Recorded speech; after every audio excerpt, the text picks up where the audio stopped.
Y pues vamos a seguir con la misma temática que veníamos manejando durante las últimas semanas sobre las fiestas judías, lo que representa cada una de ellas. Entonces, pues vamos a continuar. El día de hoy, pues vamos a ver la fiesta del Pentecostés.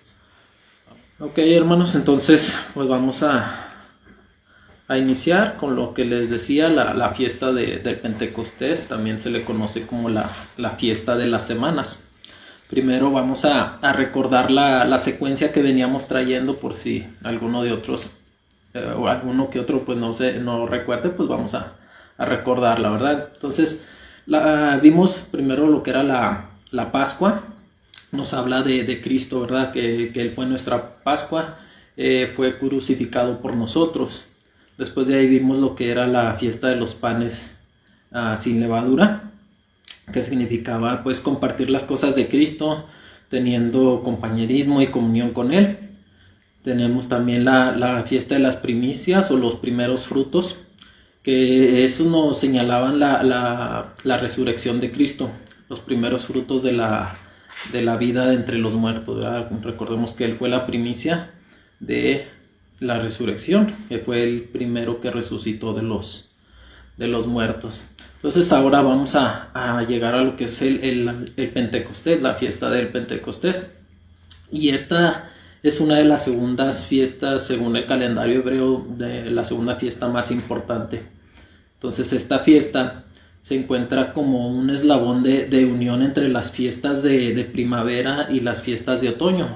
Si usted recuerda, en un principio explicábamos que eran 9 fiestas las que se celebraban, pero de esas 9, solamente 7 son las que nosotros íbamos a estudiar por su contenido evangélico y por su contenido que lo respalda la palabra, ¿verdad? Entonces empezamos con las fiestas de primavera, que son las que ya le mencioné: la Pascua, los panes sin levadura, la fiesta de las primicias y ahora la fiesta de Pentecostés. Después de ahí pues vienen las fiestas de otoño, que son la fiesta de las trompetas, el día de la expiación y la fiesta de los tabernáculos. Esas las vamos a estar viendo pues semanas más adelante. También a esta fiesta de Pentecostés se le conoce como Shavuot, el nombre que se usó en las escrituras griegas cristianas, ¿verdad?, para designar a la fiesta de la cosecha o de las primeras semanas, conocida también como la de los primeros frutos maduros. Entonces, Shavuot se compone de la palabra Shavua. Shavua significa semana y Shavuot pues solamente es el plural, que significa semanas. Por eso se le llama la fiesta de las semanas. Tenía que celebrarse esta fiesta el día 50 a partir del día 16 de Nisan, que era cuando se ofrecía la gavilla de la cebada. Entonces también se le conoce como la fiesta de Pentecostés, y en griego Pentecostés significa 50 días. Entonces fue aquí donde se entregó la Torá, ¿verdad?, o la ley de Moisés. También ese día fue cuando se entregó, y se celebra el día 6 de Sivan, que es decir, cuando terminaba la cosecha de la cebada y empezaba la cosecha del trigo. Según el calendario hebreo, pues como sabemos, el mes de Nisan, ahí empezaba la cosecha de la cebada. Después venía el mes de Iyar, y ahorita en esta fiesta que empieza en el mes de Sivan, que es el tercer mes, pues se veía la cosecha de lo que era el trigo. Entonces los israelitas no podían empezar la cosecha hasta que no se hubiera presentado a Jehová las primicias de la cebada, ¿verdad? Entonces más adelante vamos a ver la diferencia entre estas dos primicias: la primicia de la cebada y la primicia de lo que era el trigo. A diferencia de las otras fiestas que habíamos visto, esta fiesta solamente se celebra un solo día. La Pascua eran 7 días y la fiesta de los panes eran 14 días. Entonces esta fiesta solamente se festeja un solo día. Entonces en las predicaciones que escuchaba o en la información que estaba buscando, dice que mucha gente es por eso que se olvidaba de esta fiesta, como era muy difícil para ellos contar desde el día 14 de 16 de Nisan, 50 días hasta para saber cuándo iba a ser la fiesta de Pentecostés. Y como solamente era un día, pues muchos de ellos se olvidaban, se brincaban los días o algo y la fiesta pasaba. Entonces por eso era muy, muy difícil para ellos pues seguirla, ¿verdad? Pero no significa que por solamente ser un solo día sea una fiesta sin importancia. Al contrario, como le digo, es de las fiestas, si no la segunda más importante, la más importante de las fiestas hebreas. ¿Okay? Entonces, pues vamos a abrir, vamos a ver qué nos dice la palabra, ¿verdad? Vamos a Deuteronomio, capítulo 16. Deuteronomio, capítulo 16, versículo 9 al 11. Dice: 7 semanas contarás. Desde que comenzare a meterse la hoz en las mieses, comenzarás a contar las 7 semanas. Y harás la fiesta solemne de las semanas a Jehová tu Dios. De la abundancia voluntaria de tu mano será lo que dieres, según Jehová tu Dios te hubiese bendecido.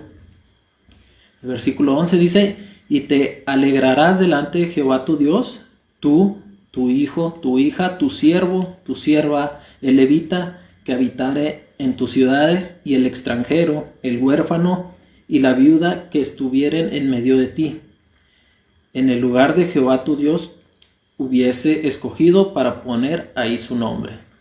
Entonces se requería que todo varón estuviese presente en esta celebración, ¿verdad? También como lo acabamos de ver ahí en el versículo 11, esta celebración no era exclusiva de unos cuantos, ¿verdad?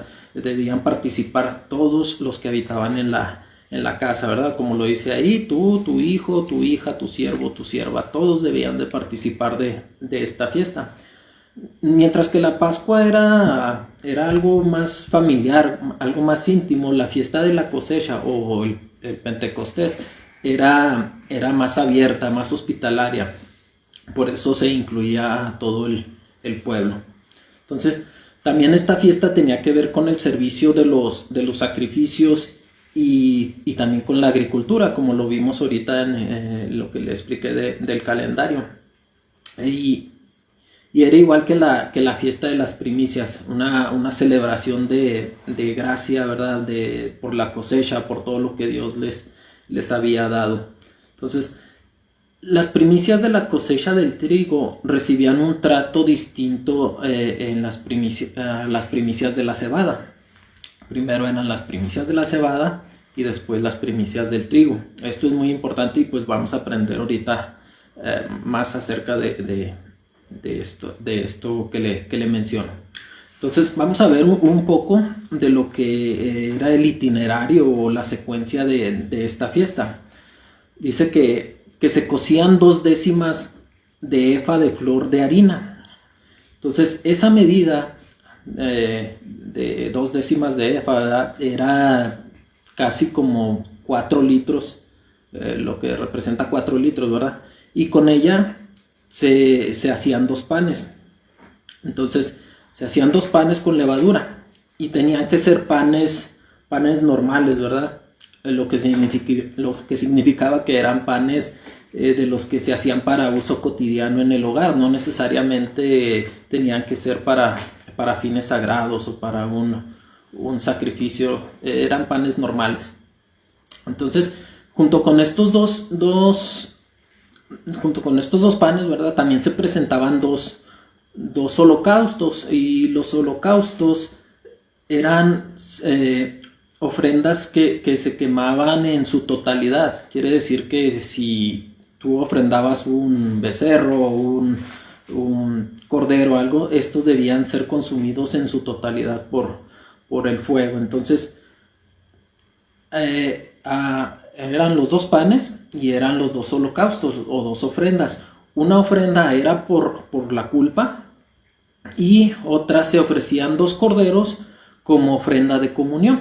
Entonces el sacerdote ponía en sus manos los panes y los trozos de cordero y los mecía delante de Jehová a fin de significar que los presentaba delante de él. Entonces, después de que el sacerdote ofrecía los panes y los corderos, llegaban a ser suyos para que los comiese como ofrenda en comunión.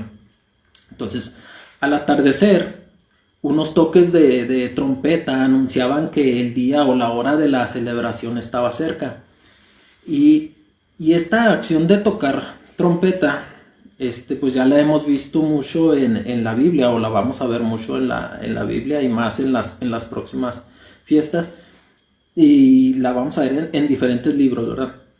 Entonces, de acuerdo con el libro de Números, en el capítulo 10, dice que el sonido de 2 trompetas de plata servirá para movilizar a los israelitas en el desierto. Entonces, estas trompetas se hacían sonar 7 veces para ponerlos en marcha, ¿verdad? Para que empezaran a moverse los israelitas. Entonces, en el libro del Apocalipsis se mencionan 7 trompetas que abarcan el periodo de la gran tribulación. Entonces, el profeta Isaías también predijo este suceso. Vamos a ir a Isaías capítulo 27, versículo 13. Isaías 27, 13.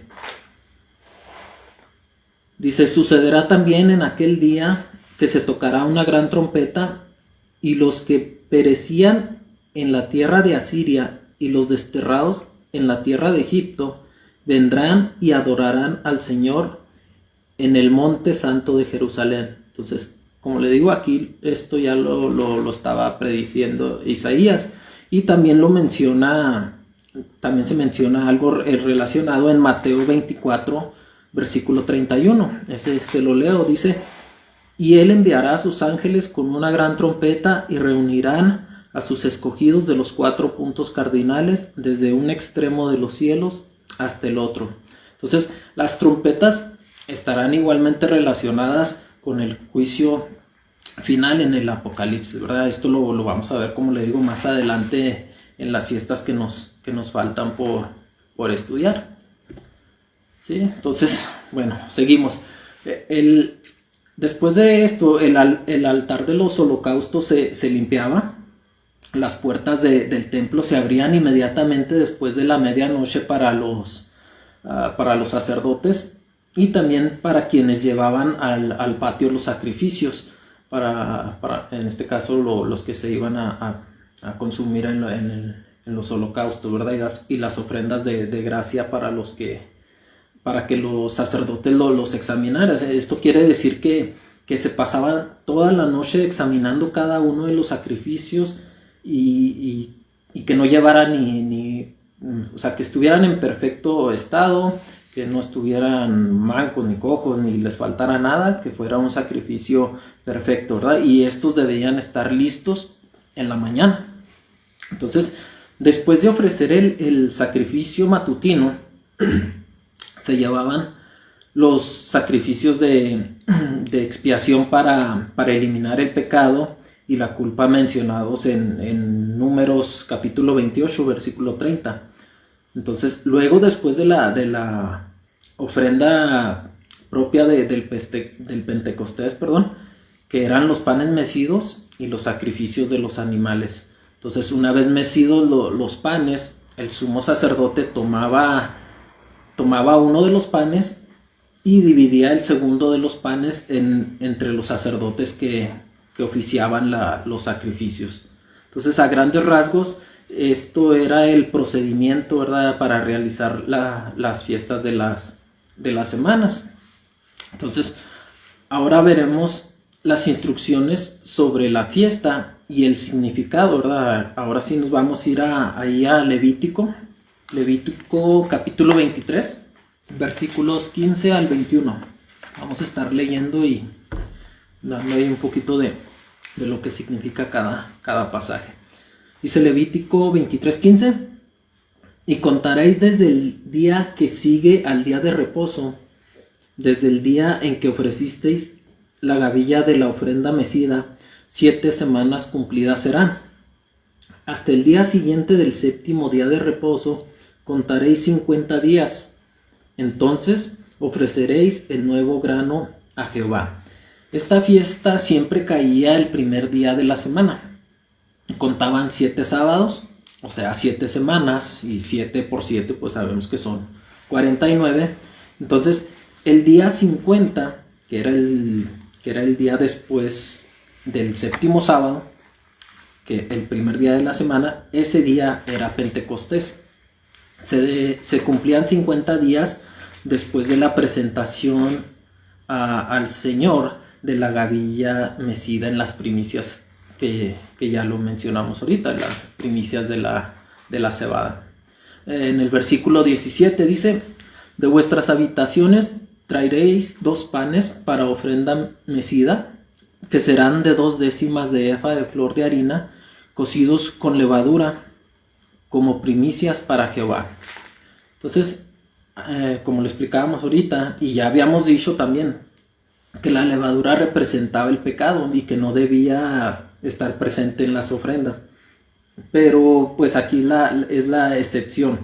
¿Y por qué? Porque tiene un significado. Cuando ocurre el Pentecostés, ¿verdad?, se supone que también es el nacimiento de la iglesia.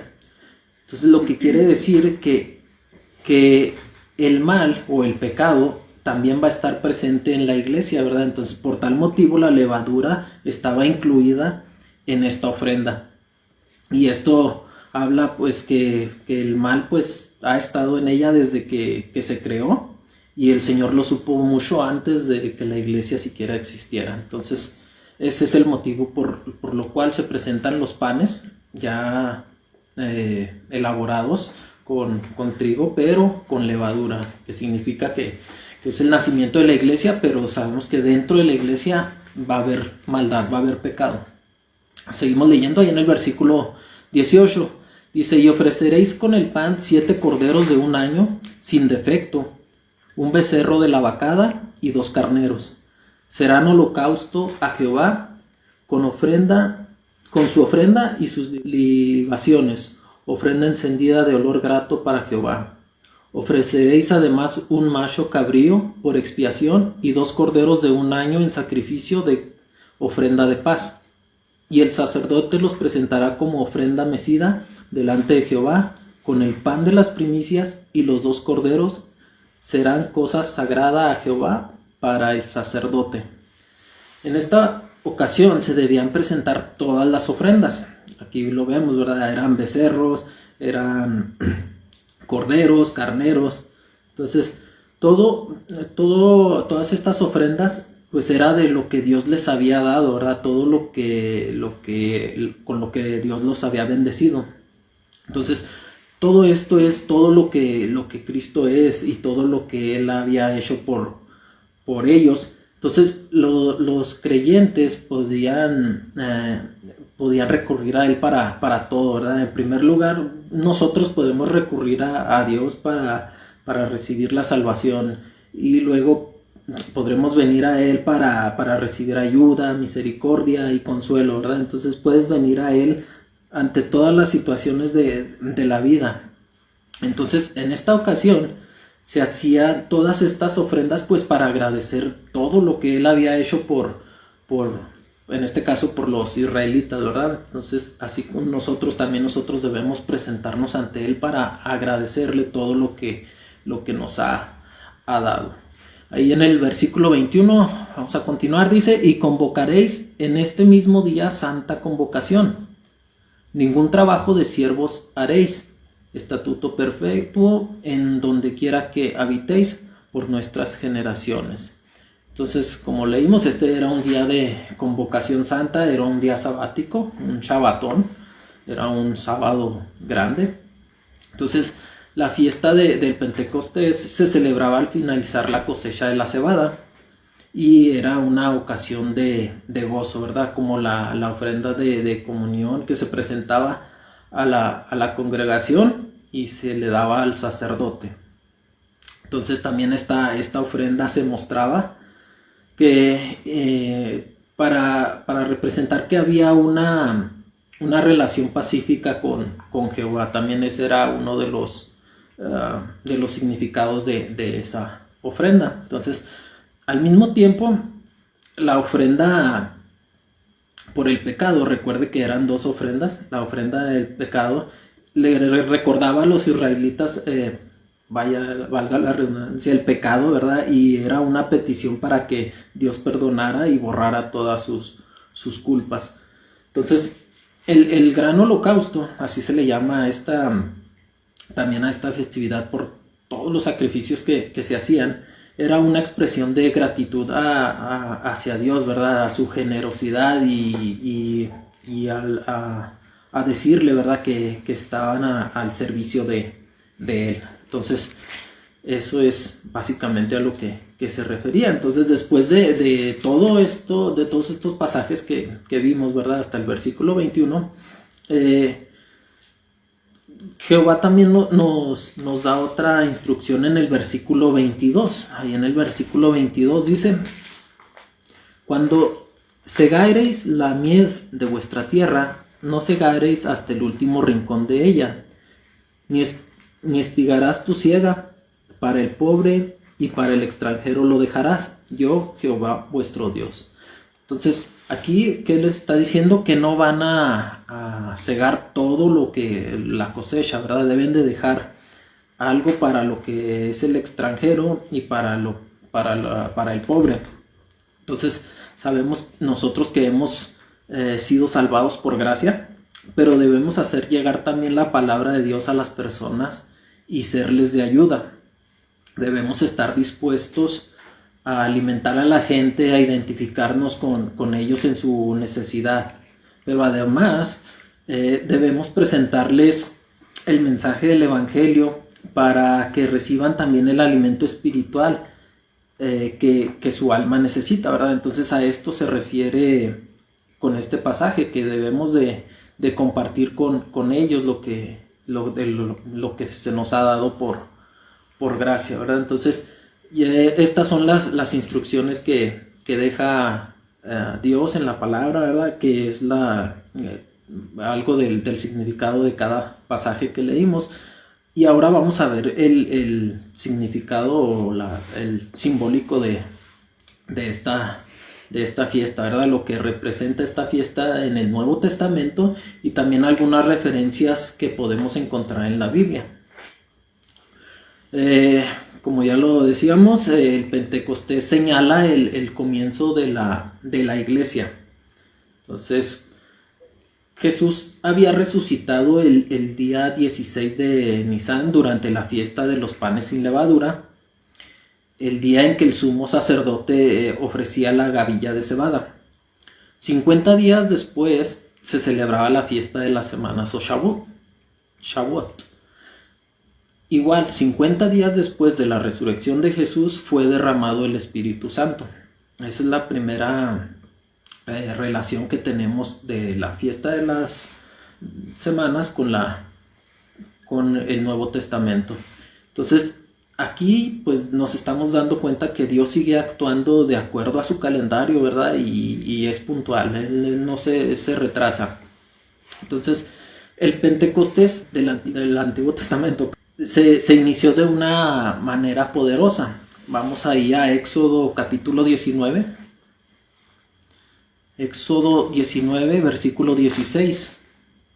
Dice: aconteció que al tercer día, cuando vino la mañana, vinieron truenos y relámpagos y espesa nube sobre el monte y sonido de bocina muy fuerte, y se estremeció todo el pueblo que estaba en el campamento.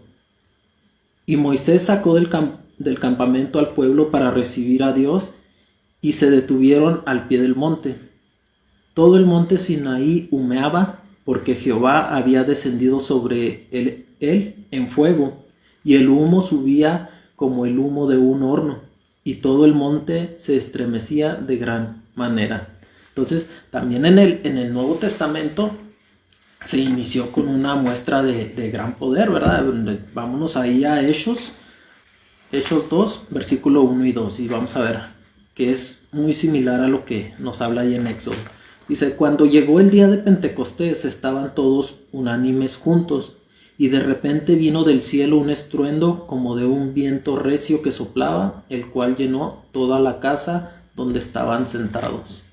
Entonces, otra de las referencias que encontramos en la Biblia, ¿verdad? La encontramos ahí en el libro de Joel. Esto fue 800 años antes del nacimiento de Jesús.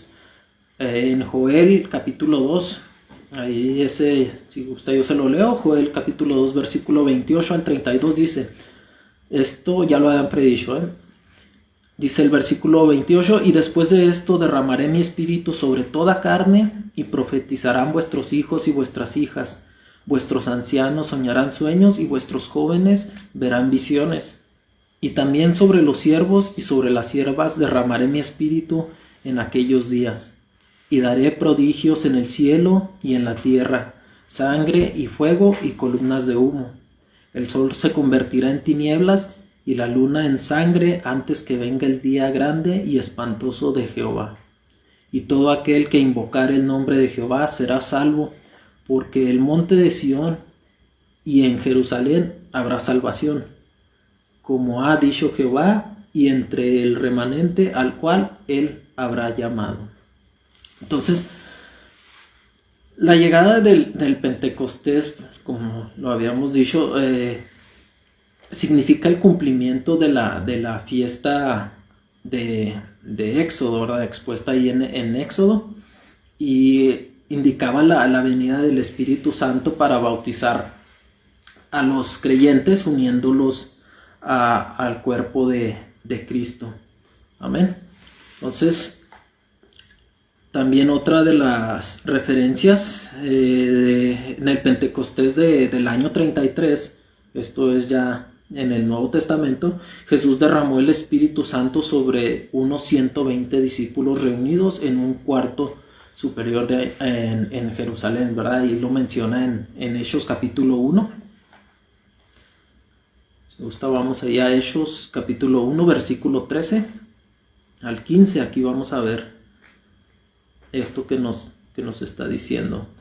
Dice: y entrados subieron al aposento alto donde moraban Pedro y Jacobo, Juan, Andrés, Felipe, Tomás, Bartolomé, Mateo, Jacobo, hijo de Alfeo, Simón el celote y Judas, hermano de Jacobo.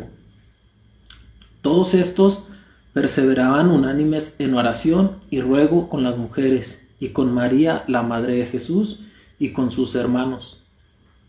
Versículo 15 dice: en aquellos días Pedro se levantó en medio de los hermanos, y los reunidos eran como 120 números.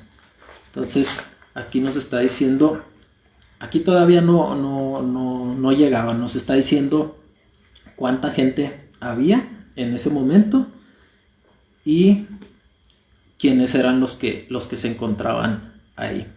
Entonces, haciendo un poquito de historia en este tiempo, si alguna persona vivía a 30, 40 kilómetros de Jerusalén, tenía que asistir a las fiestas de Shavuot, ¿verdad? La fiesta de las semanas. Entonces, como la Pascua era la primera fiesta y transcurrían 50 días hasta la fiesta de las semanas, pues mucha gente se regresaba a su lugar de origen. Y después de esos 50 días, pues regresaban a Jerusalén. Es por eso que en ese momento había muchos judíos que vivían en Arabia o en la isla de Creta o en Grecia, ¿verdad? Y había miles de personas que estaban ahí precisamente por esa fiesta, ¿verdad? Que venían de muchos lugares para reunirse en Jerusalén y celebrar esa festividad. Lógicamente, estas personas habían aprendido los idiomas de esos lugares, ¿verdad? De sus lugares de origen. Por ejemplo, los judíos que vivían en Arabia pues hablaban árabe, y los que vivían en África pues hablaban el idioma que se hablaba en esa región, ¿verdad? Es por eso que se da el siguiente hecho, ¿verdad? ahí en Hechos, un poquito más adelante, en Hechos capítulo 2. Vamos a ver qué fue lo que aconteció. Hechos capítulo 2, versículo 1 al 4, dice: Cuando llegó el día de Pentecostés, estaban todos unánimes juntos, y de repente vino del cielo un estruendo como de un viento recio que soplaba, el cual llenó toda la casa donde estaban sentados. Y se les aparecieron lenguas repartidas como de fuego, asentándose sobre cada uno de ellos. Y fueron todos llenos del Espíritu Santo, y comenzaron a hablar en otras lenguas, según el Espíritu les daba que hablasen.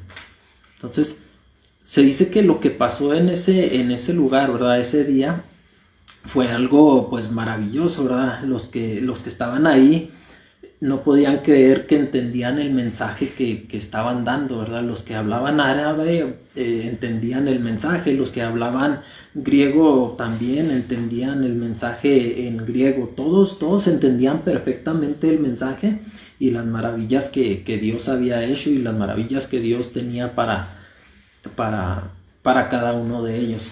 Entonces, si se fijan, aquí también nos da un ejemplo y nos podemos dar cuenta de la soberanía de Dios.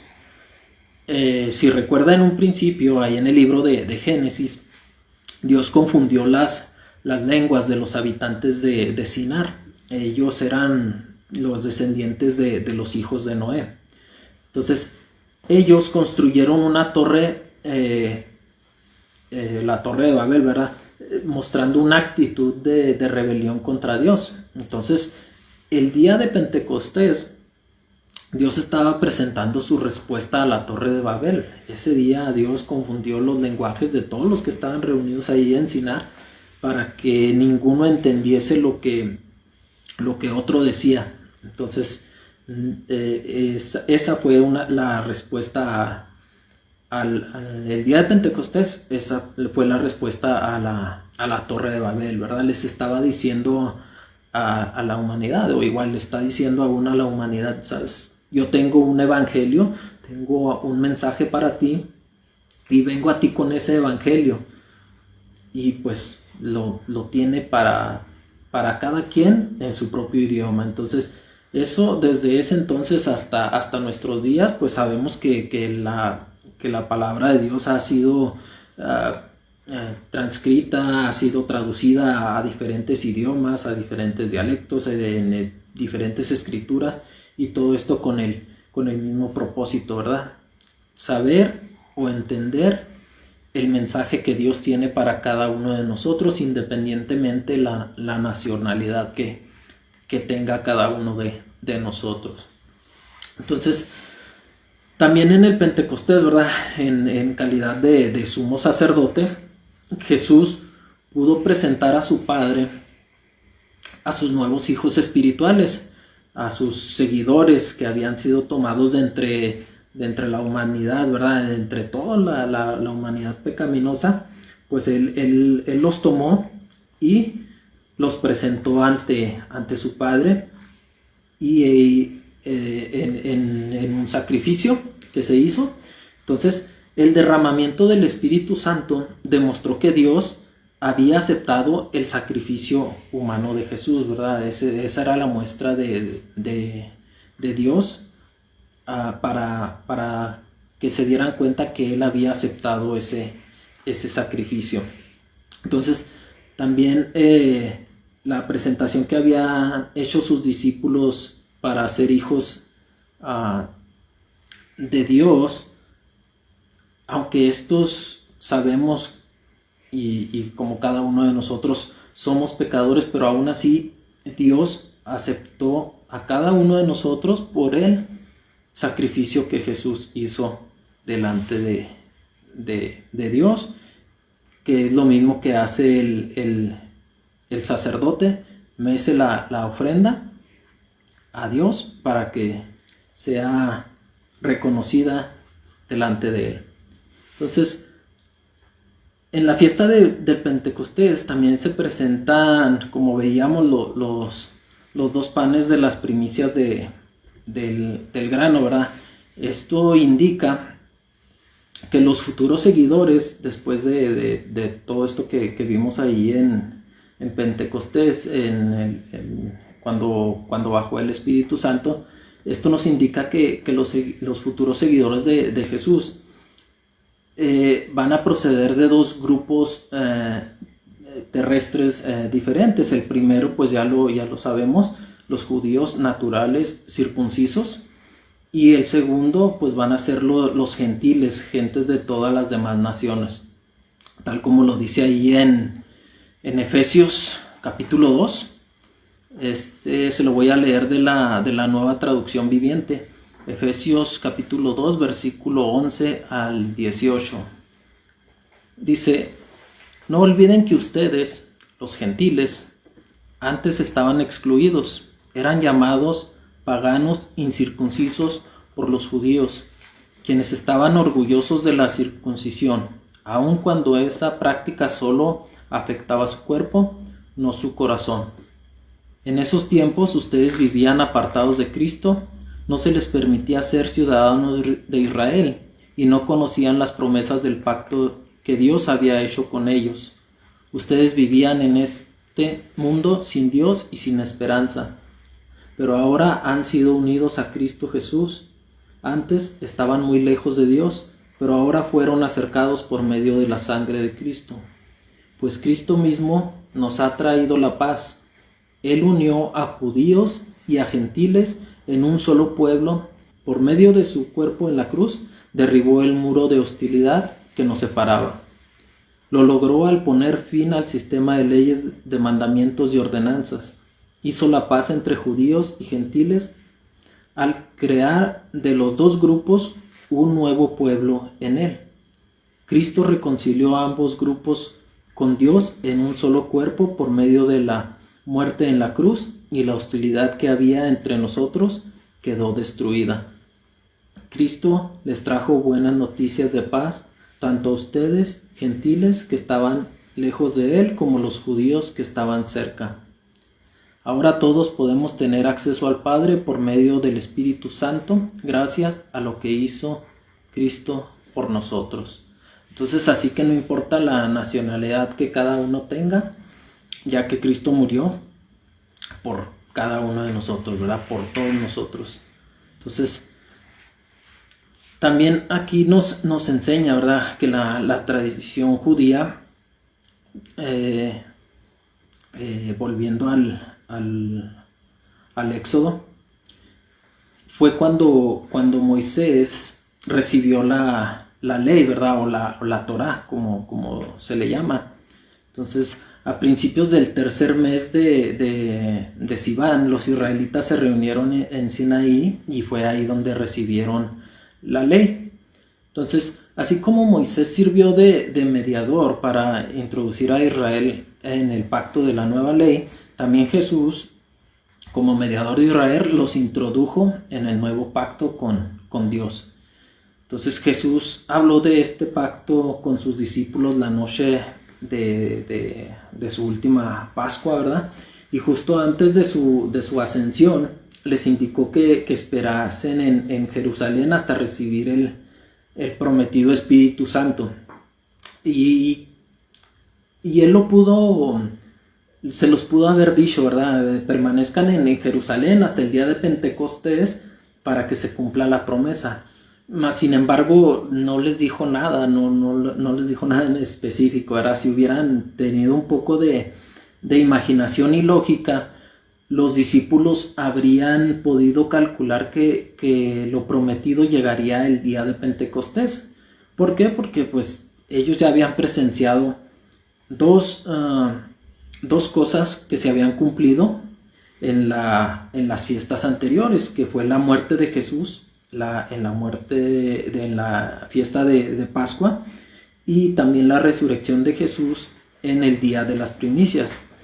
Y entonces también eso nos enseña, ¿verdad?, que es como muchos de nosotros no prestamos atención a las señales que Jesús nos deja en las Escrituras, y por eso andamos creyendo cosas que pues no están escritas y que no están fundamentadas. Entonces, así como sus discípulos, nosotros también nos olvidamos muy fácil de las promesas que Dios nos dio, ¿verdad? Que están escritas. Y es por eso que pues nosotros debemos de estar estudiando, ¿verdad? Debemos de aprender cada día para no perdernos de todas esas cosas que Dios tiene para nosotros. Entonces, como dijimos, la presencia del Espíritu Santo se hizo manifiesta cuando estaban unos 120 discípulos hablando en diferentes lenguas, ¿verdad? Y el hablar en lenguas extranjeras permitió a personas de diferentes grupos lingüísticos a comprender el mensaje de los apóstoles. Por este medio pudieron oír y comprender las maravillas de Dios, ¿verdad? Multitudes de judíos y de personas convertidas a Dios de todos los rincones, ¿verdad? Del Imperio Romano en ese entonces. Entonces, el efecto del sermón pues fue muy poderoso, ¿verdad? Ya que los creyentes se sintieron profundamente conmovidos mediante Pedro. Fue como se predicó por primera vez el bautismo en el nombre del Padre, del Hijo y del Espíritu Santo, como Jesús había mandado en Mateo 28. En Mateo 28, versículo 19 dice: por tanto, id y haced discípulos en todas las naciones, bautizándolos en el nombre del Padre, del Hijo y del Espíritu Santo. Entonces, Pedro fue la primera persona que predicó el bautismo en el nombre del Padre, del Hijo y del Espíritu Santo. Entonces, habiendo ascendido al cielo, Jesús pues ya podía introducir a sus seguidores en el nuevo pacto. Entonces, esos seguidores, los 120 que estaban ahí, más los 3000 que se añadieron en aquel día de Pentecostés y otros que se incorporaron más tarde, todos ellos pues no son las primicias para Dios.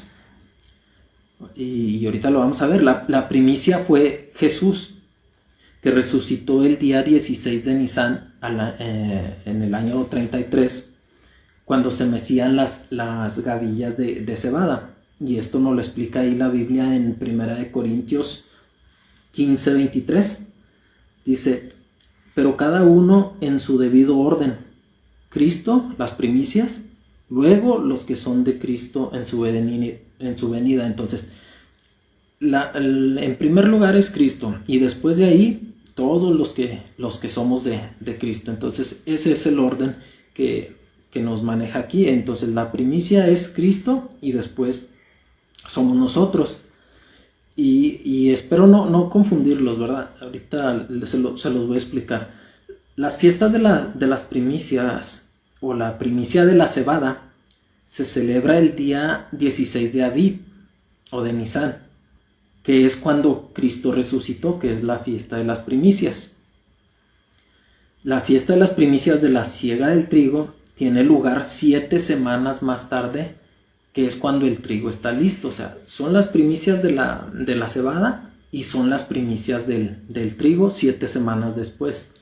Cristo es el primer representante de toda la cosecha que tendría lugar en la segunda venida, ¿verdad? Pero de algún modo, Él, como sumo sacerdote, mece ante Dios la primicia de la cosecha de la resurrección, es decir, la de la fiesta de Aviv, la fiesta de las primicias. Después de la resurrección, 7 semanas después, nace la iglesia, ¿sí? Con las primicias del trigo, o la fiesta de los primeros frutos, que es el día de Pentecostés, cuando el sacerdote mecía los panes horneados de la harina de la cosecha del trigo. Entonces, podemos decir que Jesús fue el primer fruto, y luego, detrás de la muerte del grano, llegaría la gran cosecha, que somos nosotros, como lo menciona Juan en el capítulo 12, versículo 24, que dice: de cierto os digo que si el grano de trigo no cae en la tierra y muere, quedará solo, pero si muere, llevará mucho fruto. Entonces ahora sí podemos decir que sus seguidores fueron las primicias del trigo. Una segunda cosecha, también conocida como las primicias de Dios. Ahora sí, después de las primicias del trigo, somos las primicias de Dios, ¿verdad? Y eso lo menciona ahí en Santiago 1:18. Y vamos a verlo, pero lo vamos a leer en la Nueva Traducción Viviente, ¿verdad? Porque ahí lo menciona como que somos su valiosa posesión. Dice en el versículo 18 de Santiago capítulo 1, dice, Él, por su propia voluntad, nos hizo nacer de nuevo por medio de la palabra de verdad que nos dio, y de toda la creación. Nosotros llegamos a ser su valiosa posesión. Entonces, de toda la creación, nosotros somos su valiosa posesión. Entonces, así llegamos a ser nosotros una nación de Dios, ¿verdad? Una raza escogida, un sacerdocio real, como se dice, un pueblo para posesión especial de Él. Entonces, como ya lo mencionamos, ¿verdad? Y lo hemos aprendido, el derramamiento del Espíritu Santo introdujo lo que es el nacimiento de la iglesia. En el Antiguo Testamento, el Espíritu Santo era un don extraño que solo se daba a pocas personas, y por lo general solo por periodos de corto tiempo.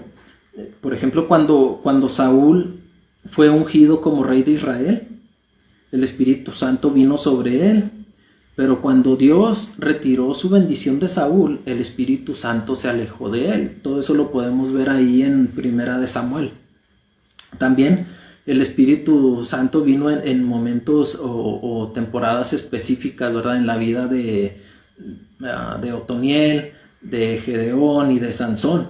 Esto para permitirles hacer su voluntad y servir a Israel, ¿verdad? También eso lo podemos ver ahí en el libro de Jueces. Entonces, en el Antiguo Testamento, el Espíritu Santo solamente venía en ocasiones especiales y sobre ciertas personas. En Pentecostés del Nuevo Testamento, el Espíritu Santo fue derramado sobre todos los creyentes de Cristo, ¿verdad? Y vino para quedarse. Entonces, el derramamiento del Espíritu Santo fue sobre la humanidad y fue la inauguración del nuevo pacto que había sido ratificado por la sangre de Jesús.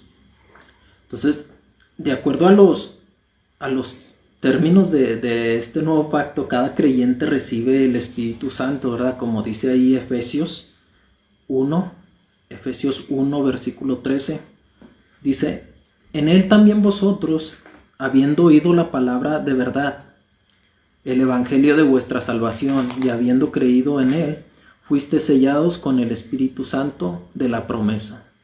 Entonces, desde Pentecostés, el Espíritu Santo ha bautizado a cada uno de los creyentes de Cristo, ¿verdad? El momento de su salvación, ya que viene a habitar permanentemente en los hijos de Dios, como dice ahí Primera de Corintios capítulo 12, versículo 13, dice, porque por un solo espíritu fuimos todos bautizados en un cuerpo, sean judíos o griegos, sean esclavos o libres, y a todos se nos dio de beber del mismo espíritu.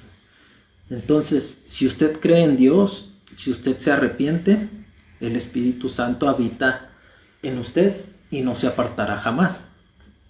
Ojo, el derramamiento del Espíritu Santo es diferente a la llenura del Espíritu Santo. Esto ya lo habíamos aprendido, pero igual vamos a tomarlo para refrescar ahí un poquito este tema. El derramamiento fue una venida única del Espíritu Santo a la tierra.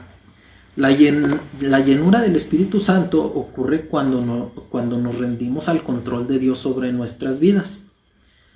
Y es Dios quien nos manda, el mismo Dios es el que nos manda a ser llenos del Espíritu Santo, ¿verdad? Como nos lo menciona Pablo ahí en Efesios 5:18.